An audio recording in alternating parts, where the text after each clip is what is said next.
नमस्ते, मेरा नाम है अंकिता और आज से मेरे चैनल पे हम सुनेंगे पंचतंत्र की कहानियाँ हर एक दिन।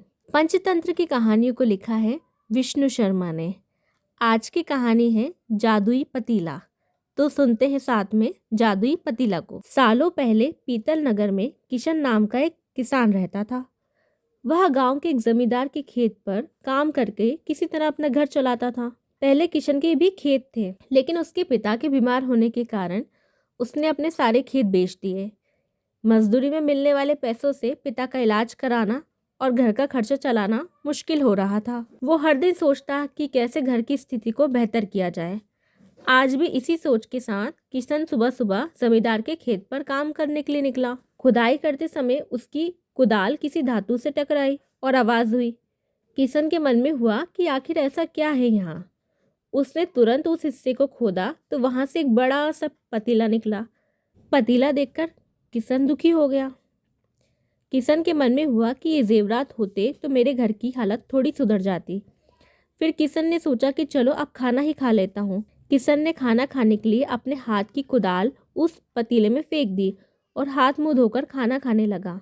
खाना खत्म करने के बाद किशन ने अपनी कुदाल उठाने के लिए उस पतीले के पास पहुंचा। वहां पहुंचते ही किशन हैरान हो गया। उस पतीले के अंदर एक नहीं बल्कि बहुत सारे कुदाल थे। उससे कुछ समझ नहीं आया। तभी उसने अपने पास रखी एक टोकरी को भी उस पतीले में फेंक दिया। वो एक टोकरी भी पतीले के अंदर जाते ही बहुत सारी हो गई। ये सब देखकर किशन खुश हो गया और उस जादुई पतीले को अपने साथ घर लेकर चला गया। वो हर दिन उस बर्तन में अपने कुछ औजार डालता और जब वो ज़्यादा हो जाते तब उन्हें बाजार जाकर बेच आता। ऐसा करते करते किशन के घर की हालत सुधरने लगी।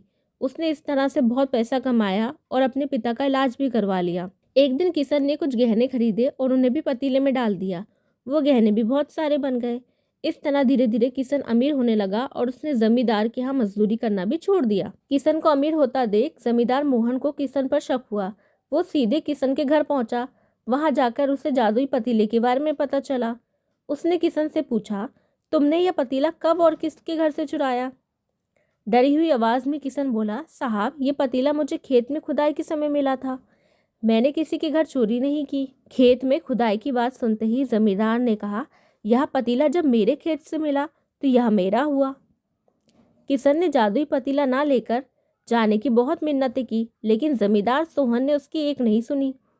वो जबरदस्ती अपने साथ वो जादुई पतीला लेकर चला गया। जमींदार ने भी किशन की तरह उसमें सामान डालकर उन्हें बढ़ाना शुरू किया।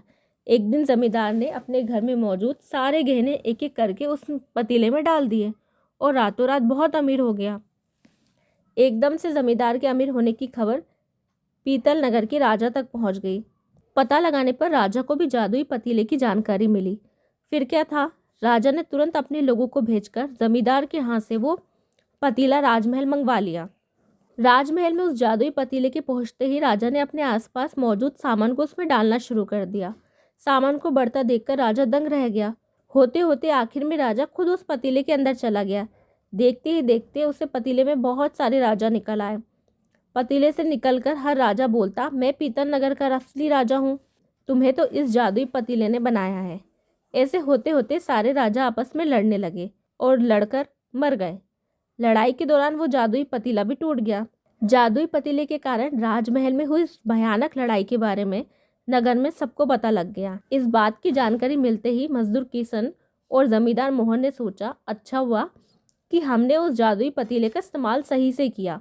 उस राजा ने अपनी मूर्खता के कारण अपनी ही जान खो दी। जादुई पतीले की कहानी से हमें दो सीख मिलती है। पहली कि मूर्खता का अंत बुरा ही होता है। दूसरी यह कि हर सामान का इस्तेमाल संभल कर करना चाहिए, अति हानिकारक हो सकती है। धन्यवाद।